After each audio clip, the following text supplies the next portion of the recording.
আশা করি সবাই বেশ ভালো আছেন। আজকে আমরা একটা ইন্টারেস্টিং মুভি এক্সপ্লেইন করব যার নাম হলো দ্য ফিজিশিয়ান। মূলত মধ্যযুগে চিকিৎসা বিজ্ঞান তেমন উন্নত ছিল না। তখন মানুষ ঝাড়ফুঁক আর হাতুড়ি ডাক্তার দিয়ে চিকিৎসা করাতো, ফলে ছোটখাটো রোগেই হরহামেশাই রোগীরা মারা যেত। এমনই এক ক্রান্তি লগ্নে রোপকোল নামের একটা ছেলে ইউরোপ থেকে হাজার হাজার কিলোমিটার পাড়ি দিয়ে পারস্যের বিখ্যাত চিকিৎসক ইবনে সিনার কাছে যায়, শুধুমাত্র তার কাছে ডাক্তারি শিখবে বলে। সিনেমায় রোপকলের স্ট্রাগলের পাশাপাশি আধুনিক চিকিৎসাবিদ্যায় আমাদের মুসলিম চিকিৎসক ইবনে সিনার অবদান সম্পর্কেও জানতে পারবেন। তাছাড়া সে সময়ের মানুষের অন্ধবিশ্বাস ও কুসংস্কারের সাথে লড়াই করে তারা কিভাবে চিকিৎসাবিদ্যার অভাবনীয় পরিবর্তন নিয়ে আসে সেটাও এই সিনেমায় দেখতে পারবেন। তো আসুন আর কথা না বাড়িয়ে এক্সপ্লানেশন শুরু করা যাক। সিনেমার শুরুতে 1011 সালের ইংল্যান্ড শহরকে দেখানো হয়। সেখানে একটা কয়লা খনিতে রোপকল নামের একটা কিশোর ছেলেকে কাজ করতে দেখা যায়। তো প্রতিদিনের মতো কাজ শেষে রোপকে এক টুকরো রুটি দেওয়া হয়। রুটি নিয়ে ফেরার পথে রোপ মানুষের ভিড় দেখে সেদিকে এগিয়ে যায়। সেখানে একজন বারবার সবার উদ্দেশ্যে মার্কেটিং করে জানাচ্ছিল সে কি কি রোগ সারাতে পারে। আসলে মধ্যযুগের ওই সময়ে ডাক্তার তেমন ছিল না বললেই চলে। মানুষ ছোটখাটো রোগের জন্য এই বারবারদের দিয়ে চিকিৎসা করাতো। এরা সাধারণত দাঁত তোলা, হাত ভাঙা, পা ভাঙা, ক্ষত সেলাই এই ধরনের কাজগুলোই করত। মানে এরা এক প্রকার হাতুড়ে ডাক্তার ছিল আর কি। যাই হোক, রোপ বাড়ি ফিরে মা এবং ছোট দুই ভাই বোনের সাথে রুটিটা ভাগাভাগি করে খেয়ে শুয়ে পড়ে। রাতে রোপ ঘুম ভেঙে দেখে তার মা প্রচণ্ড পেটের যন্ত্রণায় ছটফট করছে। রোপ মায়ের গলার কাছে হাত দিয়ে ফিল করে তার মা মারা যাচ্ছে। আসলে রোবের একটা স্পেশাল পাওয়ার বা বিশেষ ইন্দ্রিয় ছিল। সে মৃত্যু পথযাত্রী কারো গলায় হাত দিলে ফিল করতে পারত যে মানুষটা মারা যাবে। তো রোপ দ্রুত ছুটে গিয়ে মায়ের চিকিৎসার জন্য সন্ধ্যায় রাস্তার পাশে দেখা সেই বারবারকে ডেকে আনে। কিন্তু চার্চের ফাদার ততক্ষণে খবর পেয়ে বাড়িতে চলে এসেছিল। তখনকার সমাজে শরীরে অস্ত্রোপচার করাকে কালো জাদু বা কুফরি কালাম হিসেবে মনে করা হতো। তাই ফাদার বারবারকে চিকিৎসার সুযোগ না দিয়ে তাড়িয়ে দেয়। ফলে একদম বিনা চিকিৎসাতে রোবের মা মারা যায়। এরপর পরের দিন ফাদারের উপস্থিতিতে রোবের ছোট দুই ভাই বোনকে গ্রামের একটা পরিবার দত্তক নেয়। পাশাপাশি তারা রোবের বাড়ির সব জিনিসপত্র দখল করে নেয়। কিন্তু রোব যেহেতু কিছুটা বড় হয়ে গিয়েছিল, তাই তার খাবারের যোগান দেওয়া ওই পরিবারের পক্ষে সম্ভব ছিল না। তাই তারা রোবকে দত্তক নেবে না বলে জানিয়ে দেয়। ফাদারও তখন রোবকে তার নিজের পথ খুঁজে নিতে বলে। ফলে রোব এবার পুরোপুরি এতিম হয়ে যায়। তো আশ্রয়ের জন্য রোব এবার সেই বারবারের কাছে যায়। বারবারদের নির্দিষ্ট কোনো বাড়িঘর ছিল না। এরা ভবঘুরের মতো বিভিন্ন অঞ্চলে ঘুরে বেড়াতো আর মানুষের চিকিৎসা করত। তাই বারবার এ সময় চলে যাবার জন্য জিনিসপত্র গোছাচ্ছিল। তাছাড়া গত রাতের অপমানের জন্য সে রোবের উপরে আপসেট হয়েছে। তাই সে রোবকে সাথে নিতে চায় না। তবুও রোব চুপি চুপি বারবারের ঘোড়ায় টানা টমটম গাড়ির পেছনে লুকিয়ে পড়ে। নতুন ঠিকানায় যাওয়ার পরে বারবার যখন দেখে রোব আর তার পিছু ছাড়ছে না, তখন সে রোবকে সাথে রাখতে রাজি হয়ে যায়। রাতে ঘুমানোর আগে রোব বারবারকে জিজ্ঞেস করে চিকিৎসার সুযোগ পেলে সে রোবের মাকে বাঁচাতে পারত কিনা। বারবার জানায় রোবের মায়ের পার্শ্বপীড়া অর্থাৎ অ্যাপেন্ডিসাইটিস হয়েছিল। এই রোগের কোনো ঔষধ নেই। এটা জানার পরে রোব আর কিছুই বলে না। এভাবে বেশ কয়েক বছর কেটে যায়। রোব এখন বয়সে যুবক। সে বারবারের অ্যাসিস্ট্যান্ট হিসেবে মানুষের চিকিৎসা করে বেড়ায়। এভাবে দেশ বিদেশ ঘুরে তাদের ভালোই সময় যাচ্ছিল।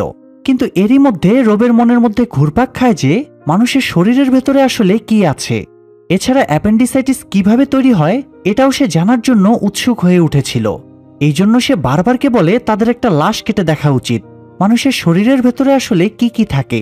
কথাটা শুনে বারবার আটকে উঠে এবং নেক্সট টাইম এরকম চিন্তাভাবনা করতে বারণ করে তাকে। কারণ একবার যদি এই কথা চার্চের ফাদাররা জানতে পারে তাহলে তাদের শুলে চড়িয়ে পুড়িয়ে মেরে ফেলবে। তাই বারবারের ধমক খেয়ে রোব আর এই ব্যাপারে কথা বাড়ায় না। যাই হোক, পরের দিন দুপুরে এক বৃদ্ধ তাদের কাছে দাঁত তুলতে আসে। দাঁত তোলার সময়ে রোব বৃদ্ধকে ধরেছিল। এ সময় রোব বৃদ্ধর গলাতে হাত দিয়ে ফিল করতে পারে এই বৃদ্ধ কয়েক ঘন্টার ভেতরে মারা যাবে। কথাটা সে বারবারকে জানায়, কিন্তু বারবার এই আজগুবি কথায় গুরুত্ব দেয় না। অথচ আশ্চর্যজনকভাবে সেদিন সন্ধ্যাতেই বৃদ্ধ লোকটা মারা যায়। এতে গ্রামের লোকেরা মনে করে বারবার এবং রোবের ভুল চিকিৎসার কারণেই হয়তো বৃদ্ধ মারা গিয়েছে। তাই গ্রামবাসী তাদের দুজনকে মেরে আহত করে এবং তাদের টমটম গাড়িতে আগুন ধরিয়ে দেয়। রোব তখন কোনো রকমে বারবারকে আগুনের ভেতর থেকে উদ্ধার করে বাঁচিয়ে নেয়। এরপর থেকে রোবের প্রতি বারবারের আলাদা একটা স্নেহের সৃষ্টি হয়। সে হাতে ধরে রোবকে তার জানা সব চিকিৎসাবিদ্যা শিখিয়ে দিতে থাকে। আর এভাবে আরও কয়েক বছর কেটে যায় এবং রোবও পরিপূর্ণ বারবার হয়ে ওঠে। কিন্তু বয়সের ভারে ততদিনে বারবারের চোখে ছানি পড়ে যায় এবং সে পুরোপুরি অন্ধ হয়ে যায়। এ সময় তাদের জানা মতে চোখের ছানি পড়া রোগেরও কোনো চিকিৎসা ছিল না। তবে ভাগ্যক্রমে তারা একজন ইহুদি ডাক্তারের খোঁজ পায় যে এই ধরনের রোগের চিকিৎসা করতে পারে। যদিও বারবার সেখানে যেতে চাইছিল না, তবুও রোব তাকে সেখানে জোর করে নিয়ে যায়। ইহুদি ডাক্তার জাস্ট কয়েক ঘন্টা অপারেশনের মাধ্যমেই চোখের ছানি ক্লিয়ার করে দেয় এবং বারবার ঠিক আগের মতোই দৃষ্টিশক্তি ফিরে পায়। আর এই ঘটনাটা রবের জীবনের মোড়ই ঘুরিয়ে দেয়। সে ইহুদি ডাক্তারকে জিজ্ঞেস করে সে এই বিদ্যা কোথা থেকে শিখেছে। ডাক্তার তখন পৃথিবীর একটা ম্যাপ বের করে রবকে দেখিয়ে বলে, লন্ডন থেকে বহু দূরে, বলা চলে একদম বিপরীত সাইডে পারস্য দেশের ইস্পাহান নামের একটা জায়গা আছে। সেখানে বর্তমান বিশ্বের শ্রেষ্ঠ ডাক্তার ইবনে সিনার কাছে সে এই বিদ্যা শিখেছে। ইবনে সিনা সেখানে তার ছাত্রদেরকে আধুনিক চিকিৎসা বিদ্যা শেখান। এবার কৌতূহলী হয়ে রব জিজ্ঞেস করে, ইবনে সিনা কি অ্যাপেন্ডিসাইটিসের চিকিৎসা করতে পারেন? উত্তরে ইহুদি ডাক্তার জানায় উনি অনেক রোগের চিকিৎসা করতে পারেন। এটা শুনে রব উৎসুক হয়ে বলে ওঠে যে সেও ইবনে সিনার কাছে গিয়ে চিকিৎসা বিদ্যা শিখবে। ইহুদি ডাক্তার তখন জানায় সেখানে পৌঁছানো মোটেও সহজ কাজ না। জায়গাটা এখান থেকে কয়েক হাজার কিলোমিটার দূরে। সেখানে যেতে চাইলে রবকে প্রথমে ইংল্যান্ডের দক্ষিণ উপকূলে যেতে হবে, এরপরে চ্যানেল পার হয়ে ফ্রান্সের মধ্য দিয়ে আফ্রিকায় যেতে হবে। আফ্রিকার উপকূল থেকে জাহাজে করে যেতে হবে মিশরে। আর মিশর পর্যন্ত পৌঁছাতে তার সময় লাগবে মিনিমাম 1 বছর। কিন্তু সেখানে পৌঁছানোর পরে তারা রবকে মেরে ফেলবে, কারণ ওখানে মুসলিম সাম্রাজ্য শাসন করছে। তাই সেখানে শুধুমাত্র মুসলমান এবং ইহুদিদের প্রবেশ অধিকার রয়েছে। আর রব যেহেতু খ্রিস্টান, তাই সে চাইলেও ওই এলাকায় ঢুকতে পারবে না। ডাক্তারের কথা শুনে রব খুবই আশাহত হয়। তবে চিকিৎসক হবার ভূত রবের মাথা থেকে কিছুতেই নামে না।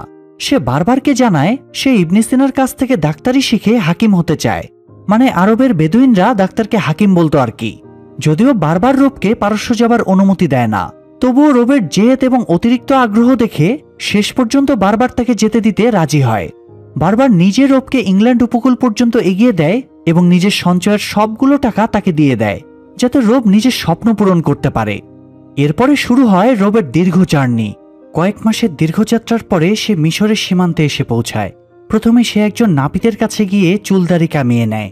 এরপরে রব একটা সাংঘাতিক কাজ করে ফেলে। যেহেতু মুসলমান বা ইহুদি ছাড়া কেউ মিশরে প্রবেশ করতে পারবে না, তাই সে নাপিতের কাছ থেকে একটা ধারালো ছুরি দিয়ে নিজেই নিজের খতনা করে ফেলে। মানে কি পরিমাণ ফোকাসড হলে মানুষ এমন করে। তো এরপর নিজেকে ইহুদি পরিচয় দিয়ে সে একটা ইহুদি কাফেলার সাথে ইস্পাহানের উদ্দেশ্যে যাত্রা শুরু করে। ইস্পাহান পৌঁছাতে তার 2 মাস সময় লাগবে, তাই সে কাফেলার সাথে থাকাকালীন ইহুদিদের বিভিন্ন নিয়মকানুন শিখে ফেলে।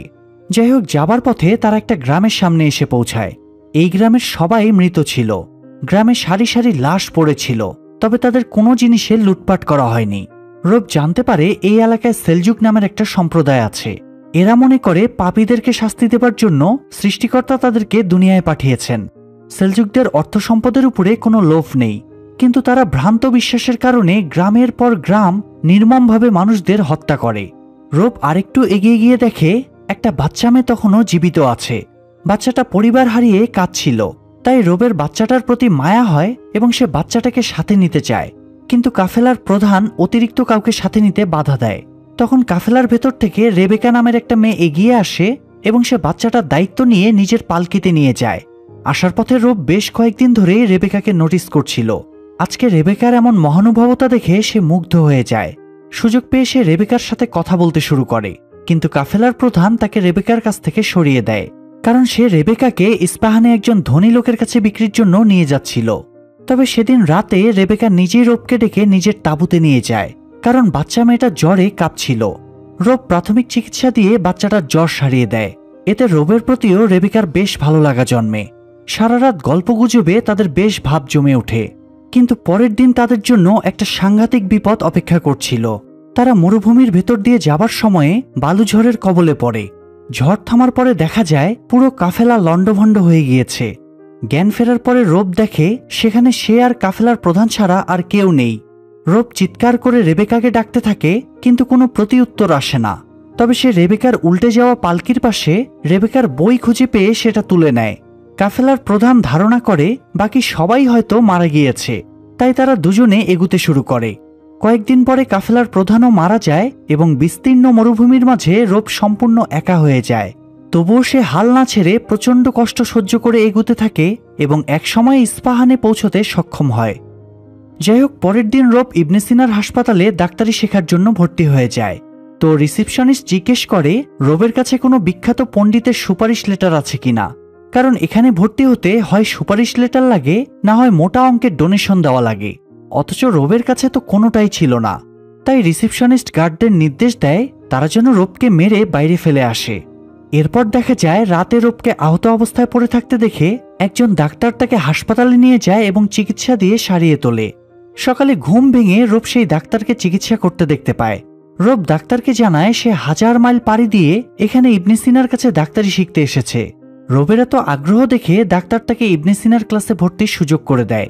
যে রিসেপশনিস্ট কাল রবকে তাড়িয়ে দিয়েছিল সেই রিসেপশনিস্টটির আগে গসগস করে রবকে ইউনিফর্ম দিয়ে যায়। রব ইউনিফর্ম পরে ক্লাসে গিয়ে দেখে তাকে যে ডাক্তার রাস্তা থেকে তুলে নিয়ে গিয়ে চিকিৎসা দিয়েছিল সেই আসলে ইবনে সিনা। এত বড় মাপের একজন ডাক্তার হয়েও তিনি এতটা অমায়িক, এটা দেখে রব অবাক হয়ে যায়। যাই হোক, রবের এখানে থাকার কোনো জায়গা ছিল না, তাই মির্দিন নামে রবের একজন ইহুদি ক্লাসমেট তাকে নিজের বাড়িতে আশ্রয় দেয়। নতুন ঠিকানায় নতুন পরিচয়ে রবের নতুন করে পথ চলা শুরু হয়। ইবনে সিনা খুব যত্ন সহকারে তার ছাত্রদের প্রাচীন এবং আধুনিক চিকিৎসাবিদ্যা শিক্ষা দিতে থাকে। এভাবে ইস্পাহান শহরের সাথে রব বেশ ভালোভাবেই খাপ খাইয়ে নেয়। রব এখানে পরিচয় দিয়েছিল সে একজন ইহুদি আর তার নাম হলো জেসি, তাই তাকে প্রায় ইহুদিদের প্রার্থনালয়ে যেতে হতো। তো একদিন প্রার্থনা শেষে রবের বন্ধু মির্দিন তাকে একজন ইহুদি নেতার সাথে দেখা করায়। কাকতালীয়ভাবে এ সময়ে রবের সাথে রেবেকার দেখা হয়ে যায়। আসলে ভাগ্যক্রমে রেবেকাও সেদিন বেঁচে ফিরে এসেছে, আর এই ইহুদি নেতাই রেবেকাকে বিয়ের জন্য কিনে নিয়েছে এবং খুব শীঘ্রই তাদের বিয়েও হবে। লোকটা রবকেও বিয়েতে ইনভাইট করে। বুকে কষ্ট চেপে রেখে রব সেই বিয়েতে অ্যাটেন্ডও করে। বিয়ের গিফট হিসেবে রব রেবেকাকে তার সেই বইটা ফিরিয়ে দেয় যেটা রেবেকা বালুঝড়ের ভেতরে হারিয়ে ফেলেছিল। গিফট দেবার সময়ে রব রেবেকার কাছে জানতে পারে এই বিয়েতে তার ইচ্ছা নেই, সে বাধ্য হয়ে চুক্তি মোতাবেক বিয়েটা করছে। তো রেবেকার বিয়ে হয়ে যাওয়ায় রব খুব কষ্ট পায়। এই জন্য নিজেকে শান্ত করতে সে একটা পতিতালয়ে যায়। সেখানে একজন পতিতাকে স্পর্শ করে রব ফিল করে মেয়েটা মারা যাচ্ছে।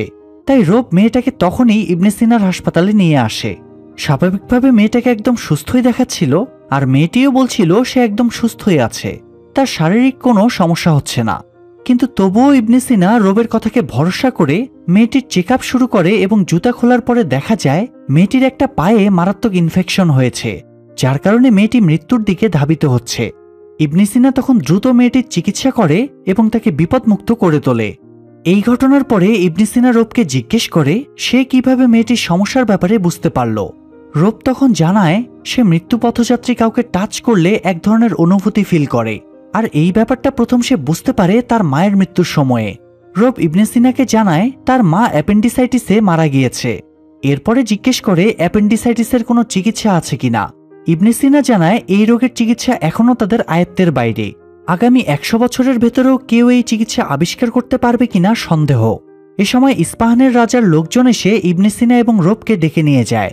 রাজার কাছে সেলজুকদের একজন দূত অনুচিত প্রস্তাব নিয়ে এসেছিল, তাই রাজা রাগ করে তাকে মেরে ফেলার সময়ে হাত মচকে গিয়েছে। এই জন্যই ইবনে সিনাকে সে চিকিৎসা করার জন্য নিয়ে এসেছে। যাই হোক, এদিকে সেলজুকদের প্রধানকে দেখা যায় রাজা তার দূতকে মেরে ফেলেছে। এটা জানতে পেরে সে রেগে আগুন হয়ে যায়। সে রাজার উপরে প্রতিশোধ নিতে একজন প্লেগ রোগে আক্রান্ত লোককে ইস্পাহান শহরে পাঠিয়ে দেয়। যেহেতু প্লেগ রোগ ছোঁয়াচে ছিল, তাই অল্প সময়ের ভেতরেই শহরে মহামারী লেগে যায়। যদিও তারা তখনও জানত না প্লেগ রোগ কিভাবে ছড়ায়। ইবনে সিনা সব ছাত্রদের নিয়ে এই রোগের চিকিৎসা খুঁজে বের করার আপ্রাণ চেষ্টা চালাতে শুরু করে। এদিকে প্লেগের হাত থেকে বাঁচতে ধনী ব্যক্তিরা শহর থেকে অন্য জায়গায় চলে যেতে থাকে। এই মহামারীর সময়ে রেবেকার স্বার্থপর স্বামী রেবেকাকে ফেলে রেখেই চলে যায়। ফলে কয়েকদিনের ভেতরে রেবেকাও প্লেগ রোগে আক্রান্ত হয়। রব তার ইহুদি বন্ধু মির্দিনকে নিয়ে খোঁজ নিতে গিয়ে দেখে বাড়িতে রেবেকা একা অসুস্থ হয়ে পড়ে আছে। রব তখন দ্রুত রেবেকাকে উদ্ধার করে হাসপাতালে নিয়ে আসে এবং সম্ভব মতো চিকিৎসা দিতে শুরু করে। কিন্তু রোগের আসল কারণ খুঁজে বের না করা পর্যন্ত তো রোগ সারানো সম্ভব না। তাই রব এবার নানাভাবে প্লেগে আক্রান্ত রোগীদের স্টাডি করতে শুরু করে। সেই প্রথম খেয়াল করে প্লেগে আক্রান্ত সব রোগীদের শরীরে এক ধরনের প্যারাসাইট দেখা যাচ্ছে। রব বুঝতে পারে এই প্যারাসাইটগুলোই মানুষের শরীরে ছড়িয়ে অন্যদের আক্রান্ত করছে, তাই সে ব্যাপারটা ইবনে সিনাকে জানায়। এরপরে ইবনে সিনার নির্দেশে তারা প্লেগে আক্রান্ত সব মৃতদেহ এবং তাদের জিনিসপত্র আগুনে পুড়িয়ে ফেলে। এরপর পরবর্তীতে তারা একটা বইতে দেখতে পায় এই প্যারাসাইটগুলোর আসল বাহক হলো ইঁদুর, তাই তারা এবার শহরের সব ইঁদুরও মেরে ফেলে। ফলে দেখা যায় কয়েকদিনের ভেতরে ইস্পাহান প্লেগ মুক্ত হয়ে যায়। রেবেকাও ততদিনে সুস্থ হয়ে ওঠে। এই কয়েকদিন কাছাকাছি থাকার কারণে রেবেকা আর রবের মধ্যে রিলেশন জমে ওঠে। কিন্তু এদিকে শহর থেকে যারা সরে গিয়েছিল তারা আবার শহরে ফিরতে শুরু করে। তাদের সাথে রেবেকার স্বামীও বাড়িতে ফিরে আসে। ফলে রেবেকাকেও রবকে ছেড়ে তার স্বামীর কাছে ফিরে যেতে হয়। রেবেকাকে পেয়েও আবার হারিয়ে ফেলে রবের মানসিক অবস্থা বেশ ভেঙে পড়ে। সে আর ক্লাসেও ঠিকমতো মনোযোগ দিতে পারছিল না। এরই মধ্যে হাসপাতালে একজন অ্যাপেন্ডিসাইটিসের রোগী আসে। ইবনে সিনা রবকে এই রোগীর দেখভালের দায়িত্ব দেয়। অবশ্য ডাক্তারের পাশাপাশি রোগী নিজেও জানত এই রোগের কোনো চিকিৎসা নেই। তাই বৃদ্ধ রোগী মৃত্যুর পূর্বে রবকে অনুরোধ করে মরার পরে তার লাশটা যেন শকুন দিয়ে খাইয়ে দেওয়া হয়। নিজেদের পাপ মোচন করার জন্য এটাই নাকি তাদের সম্প্রদায়ের রীতি। তো কয়েক ঘন্টার মধ্যেই রোগীটা প্রচণ্ড পেটের যন্ত্রণায় বিনা চিকিৎসায় মারা যায়। রব তখন ভাবে এই লোককে তো এমনিতেও শকুনে ছিঁড়ে খুঁড়ে খেয়ে ফেলবে, তার চেয়ে বরং আমি ওর শরীরটা কেটে দেখি মানুষের দেহে আসলে কি কি থাকে। তো রব গোপন ঘরে লাশটার শরীর কেটে চামড়াগুলো সরিয়ে ফেলে। আর তখনই মানবদেহের জটিল রহস্য রবের সামনে উন্মুক্ত হয়ে পড়ে। রব এক এক করে শরীরের সব অঙ্গ প্রত্যঙ্গের ছবি এঁকে সেগুলো নোট করে রাখে। এরপরে রব লোকটার পেটের ভেতর থেকে খুঁজে সেই অ্যাপেন্ডিক্সও বের করে আনে এবং বুঝতে পারে এটা শুধুমাত্র একটা মাংসের থলি, যেটার ভেতরে পুসটুস জমে মানুষের পেটে যন্ত্রণা হয়। আর এভাবেই অবশেষে রব তার দীর্ঘদিনের কৌতূহল মেটাতে সক্ষম হয়। এদিকে রেবেকাকে দেখা যায় সে ফেরার পর থেকেই অসুস্থতার অজুহাত দেখিয়ে তার স্বামীকে কাছে ভিড়তে দিচ্ছিল না। তাই রেবেকার স্বামী চেক আপের জন্য মিডডিনকে নিয়ে আসে। মিডডিন চেক আপ করে বুঝতে পারে রেবেকা প্রেগনেন্ট। মিডডিন হাসপাতালে রেবেকা এবং রবকে কাছাকাছি দেখেছিল, তাই সে এটাও বুঝে যায় বাচ্চাটার আসল বাবা রব। অন্যদিকে রবকে দেখা যায় সে লাশটা নিয়ে তখনও গবেষণা করছিল। এ সময় সেখানে রবের এক মুসলমান ক্লাসমেট হুজুরদের নিয়ে চলে আসে। যেহেতু ওই সময়ে মানুষের শরীর কাটা কালো জাদু হিসেবে মনে করা হতো, তাই এই কাজটা সাংঘাতিক ক্রাইম বলে বিবেচিত হতো। এই জন্য তারা রবকে ধরে তাদের ধর্মীয় নেতা মৌলভী সাহেবের কাছে নিয়ে যায়। ওই সময়ই আবার নিজের প্রেগনেন্সির খবর দিতে রেবেকা রবের কাছে যাচ্ছিল। সে দেখতে পায় রবকে কারা যেন ধরে নিয়ে যাচ্ছে। দুর্ভাগ্যবশত রবকে ফলো করে তার স্বামীও সেখানে চলে এসেছিল। সে বুঝে যায় রেবেকার সাথে রবের কোনো চক্কর চলছে। তাই রেবেকাকে বাড়ি নিয়ে গিয়ে চাপাচাপি করতেই রেবেকা সত্যিটা স্বীকার করে নেয়। তখনকার সময়ে পরকীয়া করা ক্ষমার অযোগ্য অপরাধ ছিল। এই জন্য রেবেকাকে কি শাস্তি দেওয়া হবে এটা নিয়ে রেবেকার স্বামী অন্যান্য ইহুদিদের সাথে আলোচনায় বসে। এদিকে রবকে মৌলভীর কাছে আনা হলে রব দেখতে পায় হুজুররা ইবনে সিনাকেও ধরে এনেছে। রব তাদের বোঝানোর চেষ্টা করে ইবনে সিনা এই কাজের সাথে জড়িত না, কিন্তু কেউ রবের কথাকে গুরুত্ব দেয় না। হুজুররা অনেকদিন ধরেই ইবনে সিনার মাদ্রাসা মানে হাসপাতালটাকে নাস্তিকের আস্তানার দোহাই দিয়ে বন্ধ করতে চাইছিল। আর এবার তো তারা একটা স্ট্রং কারণ পেয়েছে। রব যে লাশটার পেট কেটেছিল তারা সেই লাশটাকেও প্রমাণ হিসেবে নিয়ে আসে। তাই মৌলভী সব বিবেচনা করে বলে আগামীকাল ইবনে সিনা এবং রব দুজনকেই মৃত্যুদণ্ড দেওয়া হবে। তো বিচারকার্য শেষ করে দুজনকে জেলে ভরে দেওয়া হয়। যদিও নিয়ম ভাঙার কারণে ইবনে সিনা রবের উপরে আপসেট ছিল, তবুও সে রবকে জিজ্ঞেস করে বৃদ্ধ লাশটা কেটে সে কি দেখেছে। রব জানায় তারা এতদিন বইতে মানবদেহ সম্পর্কে যা কিছু পড়েছে সবই ভুল। মানবদেহের ভেতরটা সম্পূর্ণ অন্যরকম। ইবনে সিনা তখন অত্যন্ত কৌতূহলী হয়ে আরও বিস্তারিতভাবে জানতে চাইলে রব তাকে পাই টু পাই বর্ণনা করতে শুরু করে। পরের সিনে দেখা যায় ইস্পাহানের রাজা মৌলভীকে তার দরবারে তুলে নিয়ে গিয়েছে, কারণ কারো বিচার করার ক্ষমতা শুধুমাত্র রাজার রয়েছে।